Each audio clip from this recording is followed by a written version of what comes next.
Our next speaker is president of SB Crisis Consulting and the author of Disaster Heroes. Suzanne has traveled internationally, both professionally and personally, to be involved in helping communities respond, rebuild, and recover from numerous crises. How many of your organizations have included emotional support and recovery as part of your business continuity?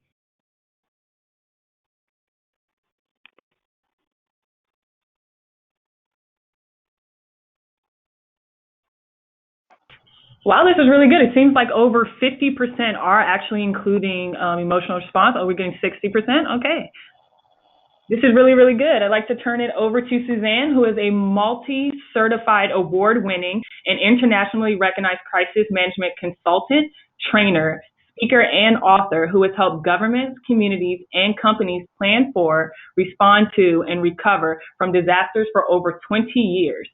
She was named 2016's Continuity and Resilience Consultant of the Year by the Business Continuity Institute. Suzanne's critically acclaimed book, Disaster Heroes, tells the stories of ordinary people who have done extraordinary things to help respond and recover from some of the world's most significant disasters. Suzanne will be presenting Terror in the Workplace, Mental Health Lessons Learned from Recent Attacks. Now I'd like to turn it over to Suzanne. Thanks, Therese, and hello, everyone. Thanks for joining us today. There's been such great content so far and information that I've learned from listening to the presentation. So I hope everybody else who's been listening in has taken away a lot as well from our previous presenters. All right, so a little bit more about my background working with active shooter survivors specifically. And I'll just mention a bit about my experience in this area. I was conducting a lot of active shooter exercises and training for different crisis management teams of companies and agencies for governments and post-secondary institutions for several years, like a lot of us have in the industry. However, in an indirect way, in the volunteer work that I do on the side with an organization called the New York Says Thank You Foundation, which was created as a result of 9/11, and to help trauma survivors recover from that. We help communities emotionally recover and heal from different disasters, including active shooter attacks. The first one that I'd been responsible for working with the survivors to help them heal was in San Bernardino, after the San Bernardino attack. Since then, I've also met with and helped other survivors heal, or just helping them get their messages out of what we should be thinking of and what happens in the minds of active shooter survivors as they're going through what we cannot possibly imagine we're going through. As I was meeting with a lot of these survivors, I realized there's a lot of things that we can learn from them to be able to help us know what we need to provide to them during this kind of an incident, should it affect us. So let's go into the next slide. And, you know, we're not going to talk today about all of the different ways these types of incidents and these negative events are happening, but we're going to focus specifically on active shooter examples that, of course, we just heard the last presenter talking about how frequent these active shooter events are in North America, unfortunately. And we're going to be focusing on active shooter attacks today. So let's take us to the next slide. That just is the introduction of the active shooter component that we're going to be featuring today and the mental health aspects of that. And I mean, I don't think I need to say this to anybody or remind this to anybody now. Active shooter attacks do happen everywhere. And we know that from the recent presenters that we've heard today and what we witness in the news reports almost on a weekly basis across North America. On the next slide, let's take a look for a second at where people are at risk. Well, we're not going to go individually into each of these, but this just gives you a global view of we're at risk everywhere. And if you think about it, you look at all of these areas, really what is affected, they're all the same, where it's human beings that are affected. It's everybody who's affected either works for somebody, lives with somebody, is a family member of somebody. There are so many things to take into consideration of the people who are impacted by an active shooter event or a crisis like this. So again, just to give you an idea of, there are so many different areas now that we're looking at where people are potentially at risk. Things are happening not only in schools anymore, not only in businesses, but of course now we're seeing other areas as well. We're going to get into that in the next slides. If we can go to the next slide. Yeah, again, active shooter incidents happen everywhere. We're talking specifically on, it's okay, we can go to the next slide again now. We're talking specifically again about active shooters today, and the examples that I'm going to talk about from the survivor's perspective is on active shooter attacks, but also let's recognize, and we also realize and acknowledge that we have to prepare for and potentially respond to and recover from whatever active assailant attacks could happen. And we're seeing, of course, vehicular attacks and other devices and weapons being used. But again, today we're focusing on active shooter attacks. So we'll take to the next slide now. And one example, we're going to go through 4 different examples. I'm not going to go into any in detail, but I just want to highlight again that it can and does happen anywhere. But I want you to think about, as we're looking at these 4 different examples that are recent over the last couple of years, that they're different scenarios because they're in different spaces, different types of people in attendance at each, which may or may not have different mental health impacts on the groups that are survivors or victim family members affected by these assaults. So Parkland, for instance, we all know and remember what happened there. We also know and remember what happened to those students afterwards and how they heroically and strongly rose up through all of the mental anguish that they were going through and the trauma they were going through. So again, something to think about as far as, yes, there's devastating traumatic effects to the survivors and victims' family members of these types of assaults. But there are also a lot of positive things, and we'll talk about some of those as well that have been shared and I've witnessed through survivors of these attacks. Let's go to the next slide. And we'll talk now about another type of incident, an attack now, not at a school, but if we forward to the next slide. So the next slide, of course, this was one that we're not used to seeing as much. It's not an office setting. It's not an indoor setting where we're normally used to seeing things in a closed-in environment. But we saw, obviously, in Vegas last year, an outdoor space, a concert venue, something that we're not as familiar with seeing. We've seen a few of these different attacks, but not so much. We need to be aware that this may very well happen again in the future. Again, another consideration, think about all of the different people that were at this concert or were directly or indirectly affected by this event. And think about how many people that means are going to need some kind of emotional health and traumatic support throughout their recovery period, which could not be months, but years or a lifetime, depending on the event, where you are in life, who you are, and how you react to things. And no one knows how they're going to react to this type of an event until it happens to them. And we'll talk more about those kinds of examples as well.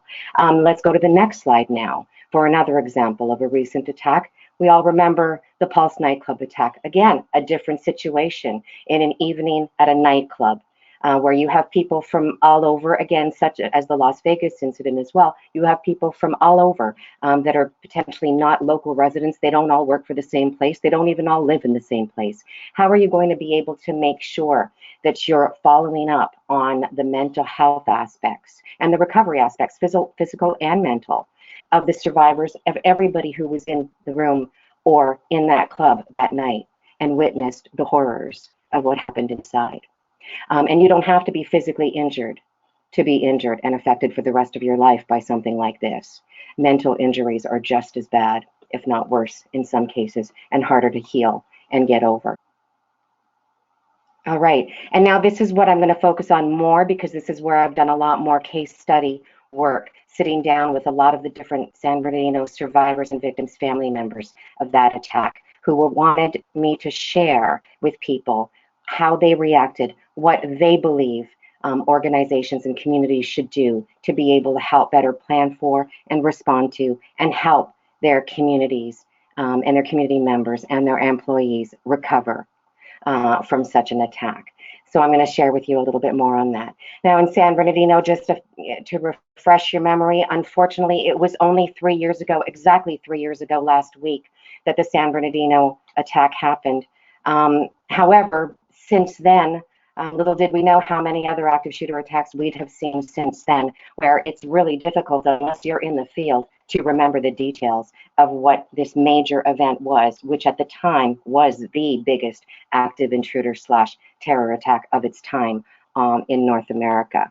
at the time. So just to refresh your memory, it was an off-site Christmas party. It was the San Bernardino Public Health Department. These were public health inspectors that were having a Christmas or holiday party. In the morning, they were at an off-site facility that they would go to a couple of times a year for training. And they would go through drills at their regular workplace on how to respond to an active shooter attack. They'd not drilled at this other location because this was a training facility. It was not their location. So that's an important aspect to consider as well, which was the difference in this office-based shooting and workplace violence incident. In the end, 14 people after lunch, one of their employees, somebody that they worked with, left at lunchtime, came back in the afternoon and with his wife and shot up the room, and in the end left 14 people dead and 22 injured. And of course, everybody, the 70 plus people in the room that day, all of them were mentally affected and injured and traumatized by that event. Let's go to the next slide and talk a little bit more in detail about the findings of this event. So now we're looking at the impact 3 years later. There's a few different key points to look at. There was a key loss of valued employees, of course, not only because of those they lost tragically from the incident who were killed, but also those who did not want to come back because they didn't feel that they were supported mentally or emotionally after the fact by their employer specifically, which then brought a lack of trust in the organization, unfortunately, by their own employees who were in the room experiencing that, which then produced a community ripple effect. Think about everybody who's in the room that day of that type of an event, but then they all have families. They all have others that are affected by the trauma that affects them and how they act out. And if their trauma is not dealt with in the best ways and recognized on how to deal with them, there may be secondary trauma and deaths from it. And I will reveal to you right now that we have witnessed and experienced our first secondary trauma and death from the San Bernardino attack. A couple of months ago, we were notified that someone who's directly affiliated and associated with an attack survivor from San Bernardino successfully committed suicide. And that is why I think it's more important than ever for us to recognize how important it is to support the mental health and have recovery plans in place ahead of time to know what the considerations are to ensure that that incident never happens again anywhere else. There's reputational damage. Of course, if you've got people who are angry or feel disrespected or not given access to the resources that they needed to help them heal and bring them back to work and to society and to life as they knew it before, or at least to a new life as they know it now. If you're not felt like your employer's committed to helping you go through that journey, of course, you're going to feel negative thoughts and maybe not want to return to work. We're all human. Think about how you would react to something like this if you felt that you weren't being completely supported. And we'll talk a little bit more about what those feelings were. And then litigation from that as well. Of course, hopefully, we don't want anybody to have to go through any kind of litigation after this kind of a horror. But unfortunately, we're going to experience that. We're experiencing that. You'll see some of it out of San Bernardino that'll come into the news probably soon, as well as probably some of the other attacks that we've seen in more recent times. What went wrong in San Bernardino? There might have been untrained leadership. I can't say for sure. It just seemed that with the communications that were coming out, and very limited communications, and what those were, it seemed that there may not have been leadership that may have been trained in using the types of plans that they already had in existence that could have helped them respond and recover more efficiently. There seemed to be a narrow focus on those affected, and I'm going to repeat what I did earlier, where it seems that people tend to think that if you're in a room and everybody's shot up, that those that were shot are the ones that need help. And everybody else who wasn't, they're okay to go back to work the next day, which of course is ridiculous if you think about it, right? But it's hard to sometimes think about it that way in a logical perspective when something like that is affecting your organization. So there was that narrow focus, unfortunately, where the organization seemed to be able to keep tabs on and monitor and be able to help and offer support to those who were physically injured, and even then to a limited degree.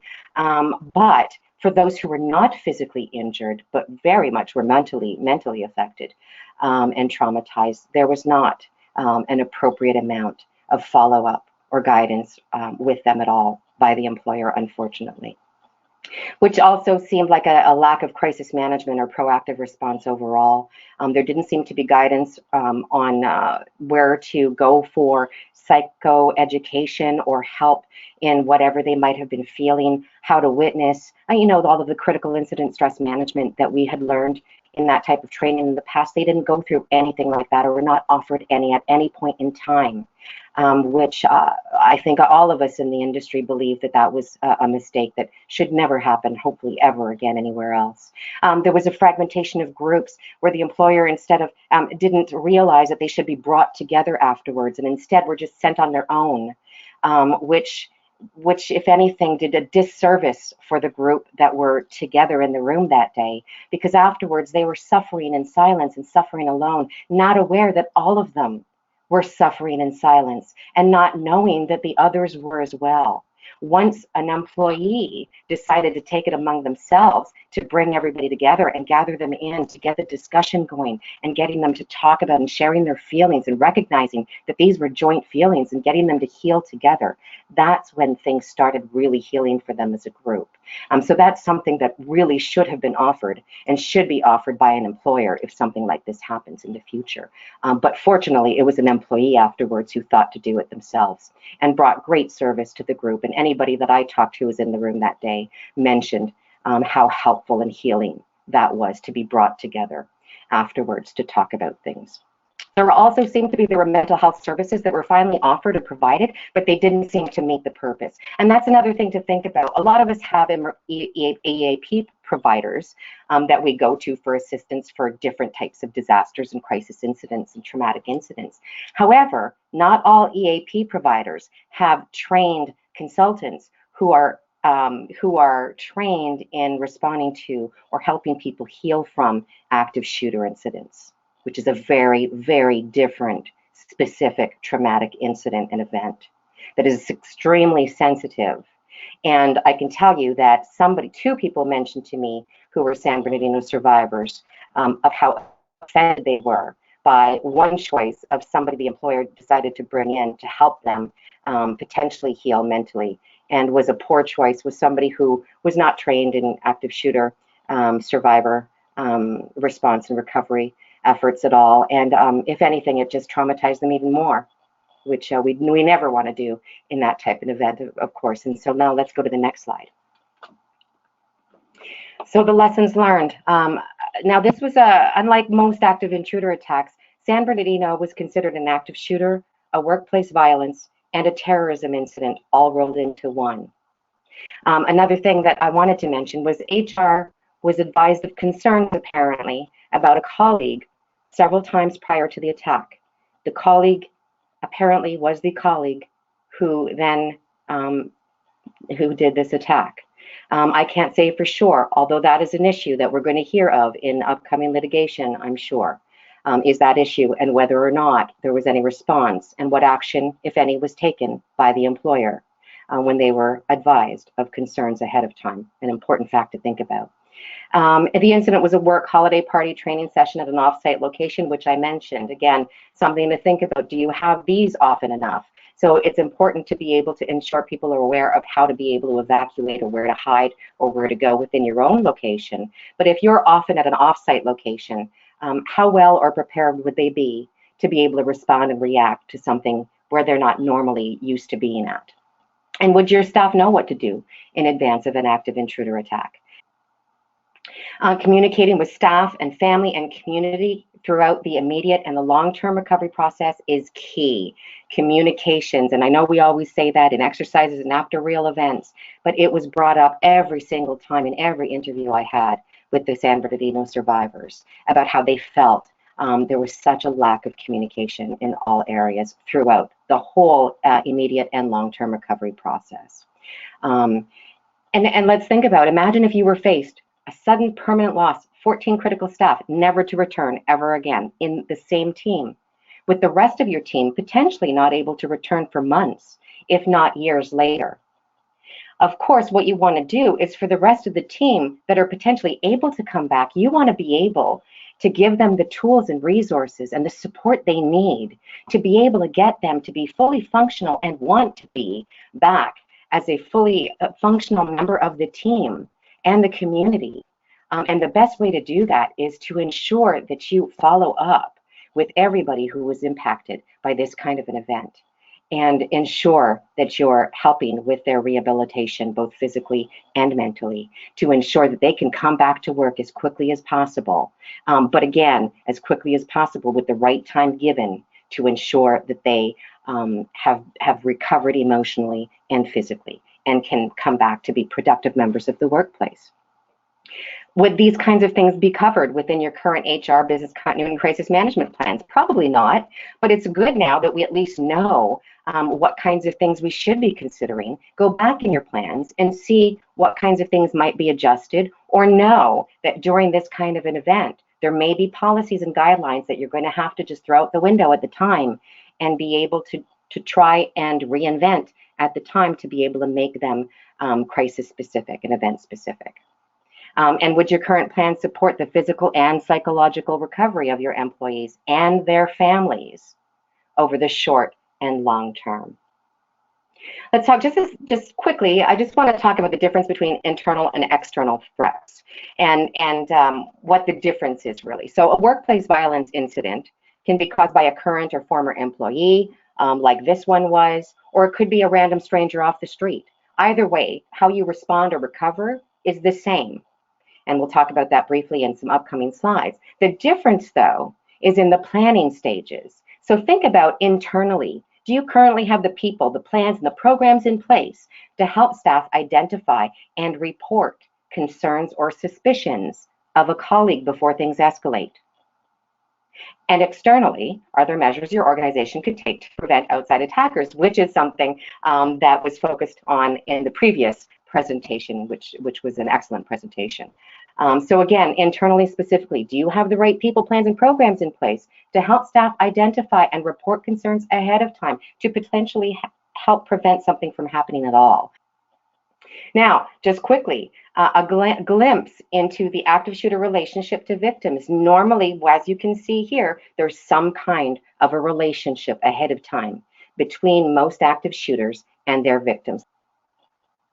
Now, I'm not going to focus on how to identify and what makes people behave how they behave and what makes bad people do bad things. But I want to focus on one line that I heard an FBI agent in Michigan say recently during his active shooter presentation, and it really struck home with me, and I wanted to share it with you all.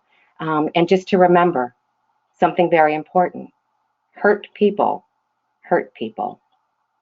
I'm not here to tell us how to change that and how to fix people, but it's just a reminder, again, to be aware and to remind people that if they know of people who might be hurt and who may have the potential to hurt others because of it, to be able to recognize it and feel comfortable to be able to say it to their employer or whoever they need to say it to try to prevent something from happening.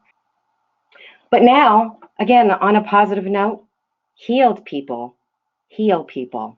And that is a line from one of my now good friends and heroes, Josh Garcia, which you see here in this picture with the sunglasses. Josh Garcia is the former manager of Pulse Nightclub in Orlando. Who was the manager that night? Who went in and rescued some of his friends and staff members that day? And he shared this line with me: healed people heal people. And let's go to the next slide for a second, because I want to show you another way healed people are healing people. And to remember this as a creative solution and another way that you can help employees or your community members should you face this kind of a traumatic event in the future.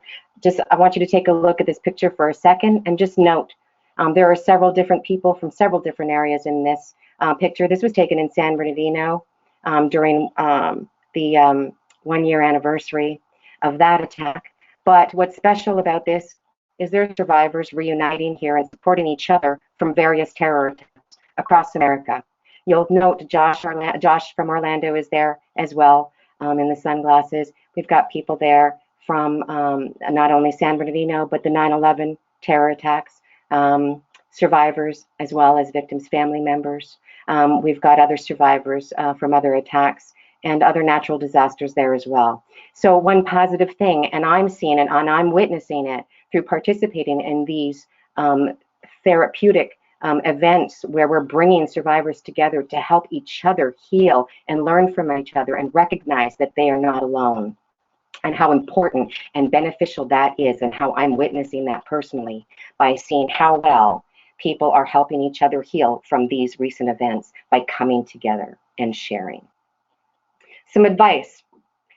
Some preparedness and training in advance could help save lives in the future. And this is advice from the San Bernardino survivors specifically that I'm going to tell you about, from them and Josh Garcia as well. Be sure to support the mental health needs throughout both the immediate and the long-term recovery of anyone impacted by an attack. Don't expect survivors to ask for, and this was a big one that was mentioned by several of the survivors to me, don't expect survivors to ask for or know what support or help they may need. This apparently was a mistake that was made by the employer in San Bernardino. They didn't know, and rightfully so. This was one of the first times something like this had happened in America, that big. They didn't have a guidebook on how to deal with that kind of an attack at all. However, what they did instead was when the survivors were asking for help, they were being told that, well, what do you need? We don't know what to give you. Well, tell us what you need. But of course, the survivors don't know what they need. They've never been involved in anything like that either. And think about how traumatic that could be. Asking them now, well, you tell us what you need, and having them to think about that. That is not something that they should be having to think about after going through something so traumatic. Also, some common assumptions are not based on reality. We need to learn from real events and other survivors to know what really goes on in someone's brain. And I'll talk about that in a bit as well, when something happens. And it's not just the usual, well, we're going to run, and if we can't run, we're going to hide, and if we can't hide, we're going to fight. It doesn't always happen in that order. Our brain doesn't let it happen in that order. Also, any similar attack in the future is going to trigger survivors. It's going to trigger all of our survivors from all of our active intruder attacks. Anytime there's another active intruder attack, all of my San Bernardino friends are re-triggered.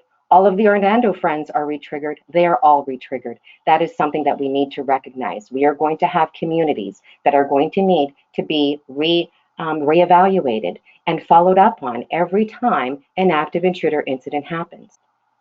Now, I'm not going to go through this, but I just wanted to mention that Sharice is going to send this out, I believe, afterwards. This is something that we'd prepared ahead of time just to kind of walk through how to be able to try to be prepared as much as possible in all phases of emergency management when it comes specifically to active intruder attacks. So you can peruse that on your own time once Sharice sends you that infographic.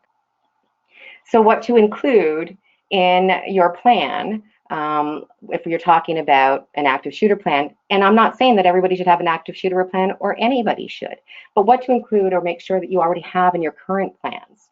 The method for reporting an incident, an evacuation policy and procedure, how you're going to escape and where your routes are, the floor plans and the safe areas to go to, if you have safe rooms identified.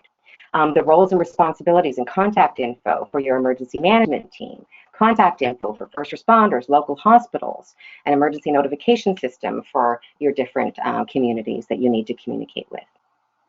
And now on the preparedness side of things, it's very important to conduct drills with employees. And the reason for this importance, and I think we've learned this before in different areas of our lives, is repetition. By repetition, we are able to remember things. And the only way we can really remember it is if we physically, let's say, walk down the hallway, go to that space, that safe room that has been identified to know where it is, walk through the evacuation area to know, which is why we do evacuation drills and fire drills. It's the same kind of thing with an active shooter drill. If you're going to go big, try to include local law enforcement and first responders to be involved as well with a physical drill. But you can go small and go with a basic training first for all of your staff and then do a physical drill. Also, remember the importance of holding tabletop exercises for your crisis management or your emergency response team members. Having that discussion-based exercise to train them on the interesting and the different challenging specifics of this type of an event. And then, of course, preparing an after action report, and making adjustments to your plans and procedures based on what you've dealt with.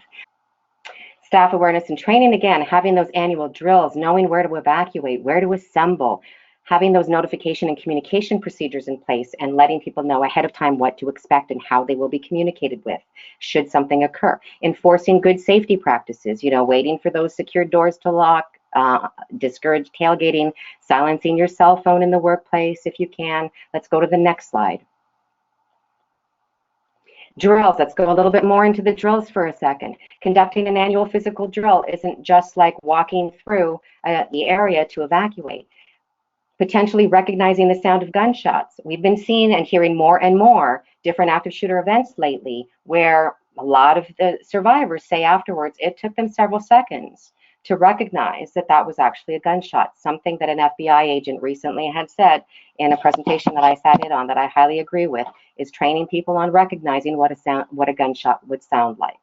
The difference between a drill and a real event, this is very important to ensure that you let people know ahead of time that there will be a drill, and that anytime there's a drill, you will let people know ahead of time. The reason I am saying this and how important this is because most everybody that I talked to that was a survivor in San Bernardino that day all said that it took them several seconds to convince themselves that it was a real event. Most of them were just saying, oh, this is a drill. This is a really stupid time to have a drill during our Christmas party. And just that's how the brain reacts to something. It's trying to convince itself this can't be happening. This is an illogical situation. And it tries to convince you that that it's not true. It took them several seconds. You hear that pretty much through anybody being interviewed after this type of an attack. Because of that, it's really hard to maybe think about the traditional run, hide, fight in that order, but your training should cover all of that because everybody should know the proper ways to be able to potentially respond to this kind of an incident, but also know that how you will respond may change depending on the event, what you've gone through that day, who's being affected. And then, of course, for anybody who wants to do more educational awareness and training for staff, I highly encourage you to show one of the DHS videos that is available online to walk them through that. Again, a little bit more on at least being able to help them mentally prepare for what they may have to go through. It's not to scare them, it's to prepare them.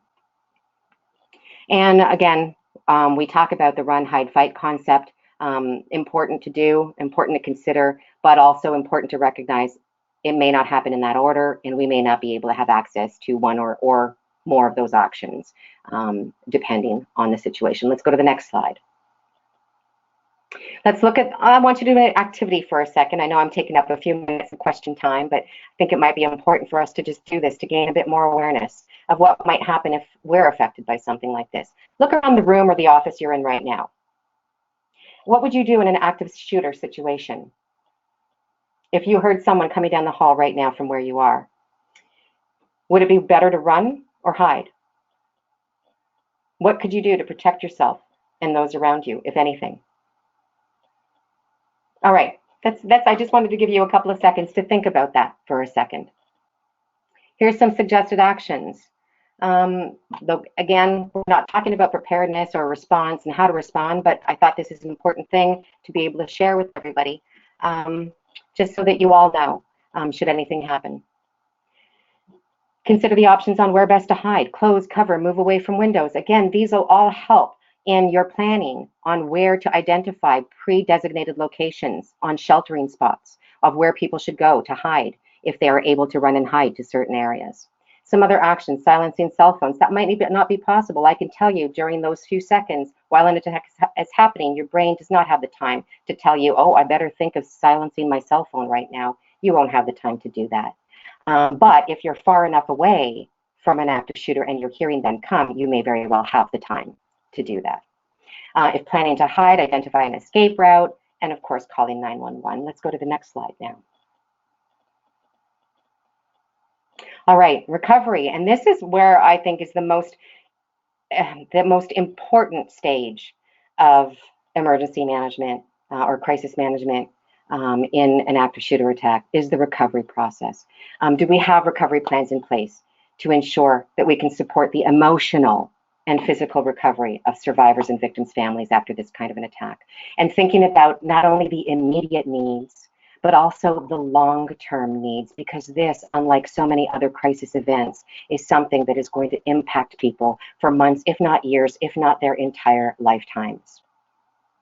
A little bit now on business continuity and business recovery. Think about, again, we talked about the immediate and permanent loss of 14 staff. Or let's say if you had the immediate and permanent loss of some staff due to fatalities or injuries, or other surviving staff may take weeks or months or years to return to work. You want to ensure that you can be able to provide whatever resources you can to try to ensure your surviving staff can come back to work. The business recovery aspect of it, returning to work. Of course, what you want, your ultimate goal, is to have people to return to work and have things return to either the normal or what the new normal is, because it's never going to be back to normal.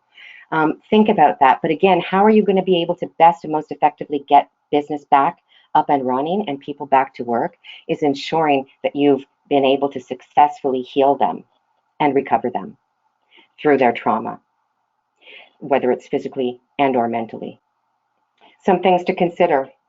Where to shelter staff following an active intruder incident. This was key because it was not considered after the San Bernardino attack. And unfortunately, because of that, there was some more trauma that was experienced by employees immediately after the event. Immediate and long-term grief counseling and support, extremely needed, not only throughout the immediate, but also throughout the long term. Unfortunately, that was not provided for months, if not years, for some of the people in the room that day.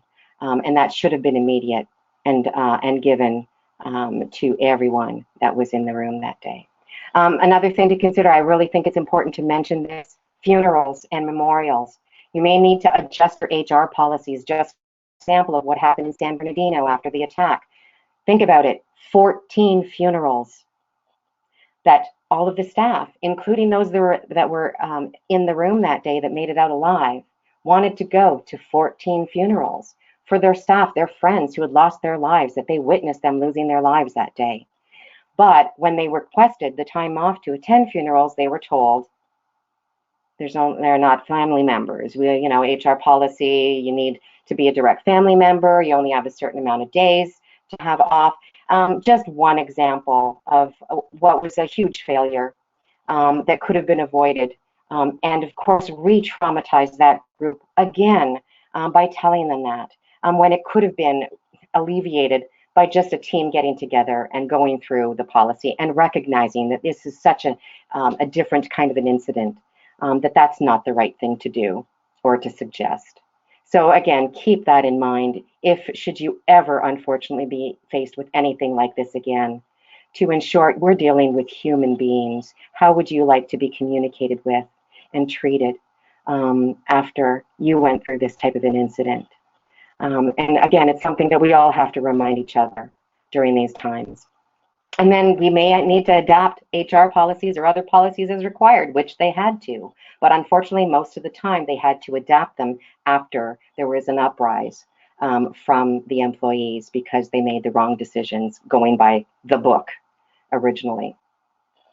And I know that we're getting into question time, so just quickly, some more things to consider. Another area where they were traumatized as well is they were not they were walked through basically after they were released from their holding area. The San Bernardino survivors had to walk through a throng of media reporters and were not separated from them, which of course traumatized them as well. They had cameras coming in their faces after going through this trauma and being asked all of these questions. They had no idea who even the perpetrator was at the time or who even made it or didn't at the time. So imagine the trauma that they experienced. So how important it would be to make sure that you can try and manage any kind of outside contact with those survivors after this kind of an event. And also how you communicate with people throughout. Fatalities, of course, if you have fatalities, you have victims' family members that you should be looking to support as well. And then short and long-term injuries, the invisibly injured, as I mentioned before, those who were mentally affected and traumatized. as opposed to those who were physically traumatized or physically affected. Return to work, again, that's a huge area to think about as well. When is the timing? When is the right time to return to work? One of the thoughts originally by management in San Bernardino immediately after the attack was that people should all come back to work.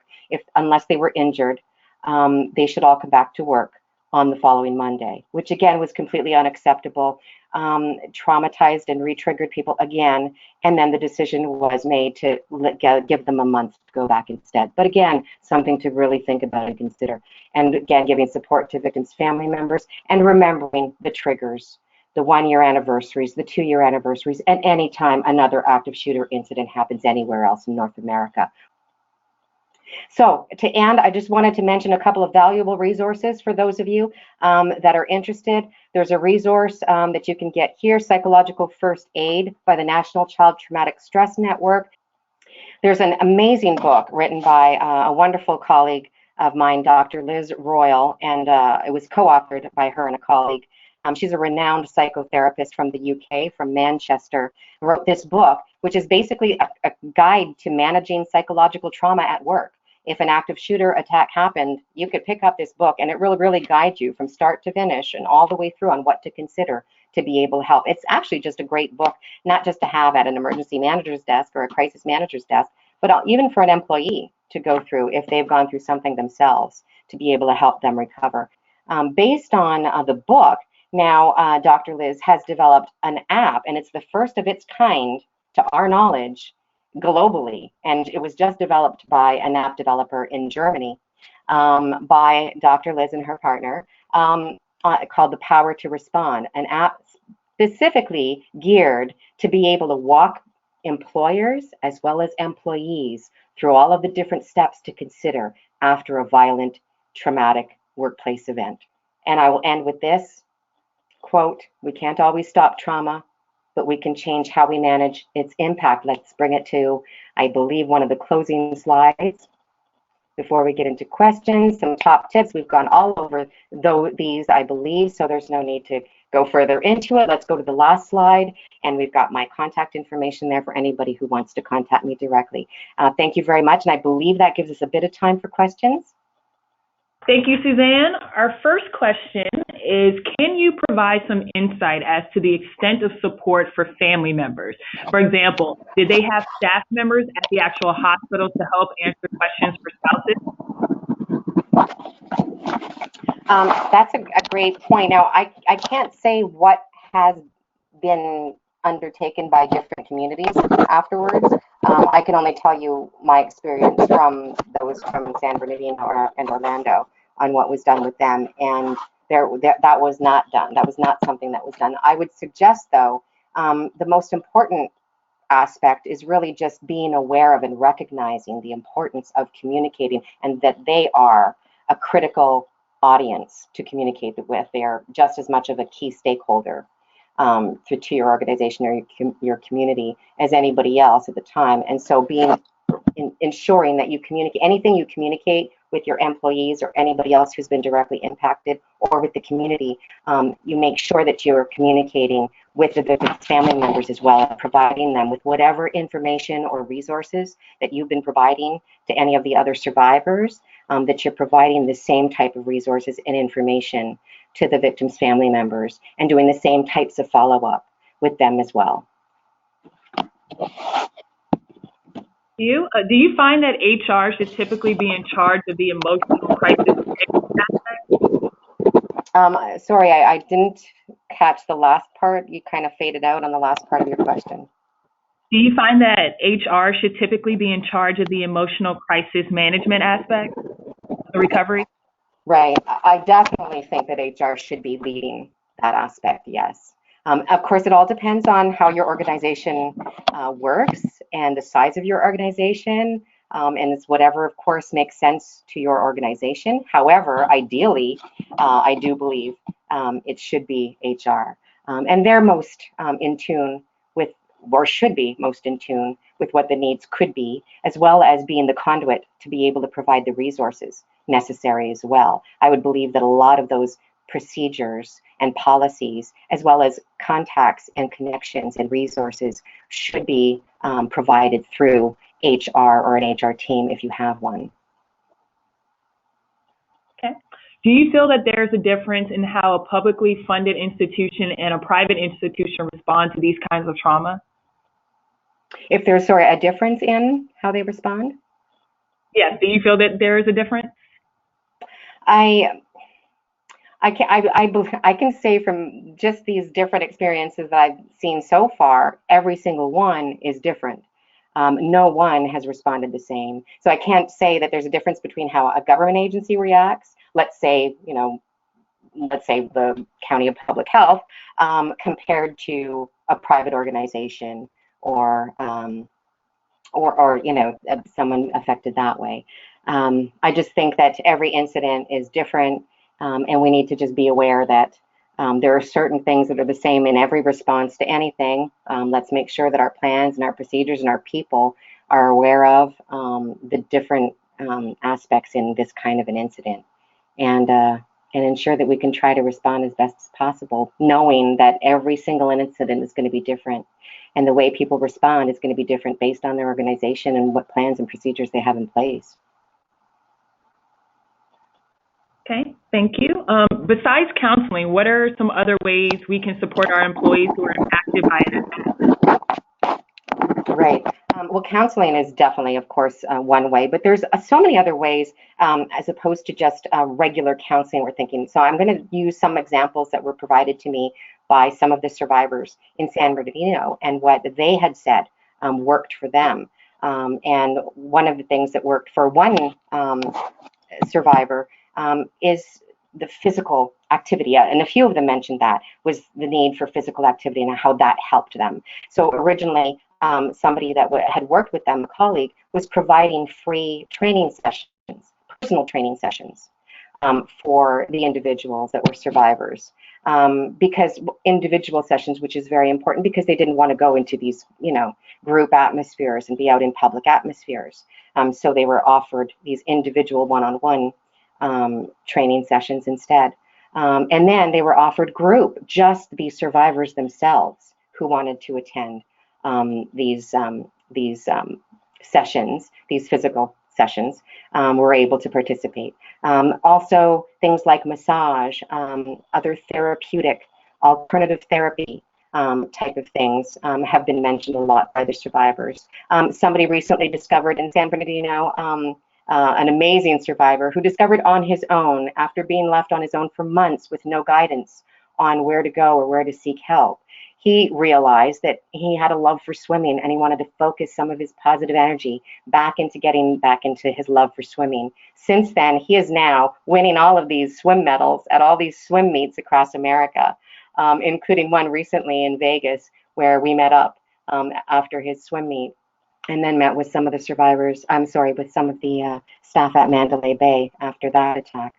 But so there's a lot of different examples of different alternative type of therapies, and including the one that I had mentioned originally that brought some of these terror survivors together is an art therapy project like the Stars of Hope project, or things that help people come together and be able to get them together, recognize they're not alone, and let them know that they're being able to provide back into their community in different ways. And sometimes it's not just about counseling or therapy, but it's just about getting them back into things and getting them back into living life again.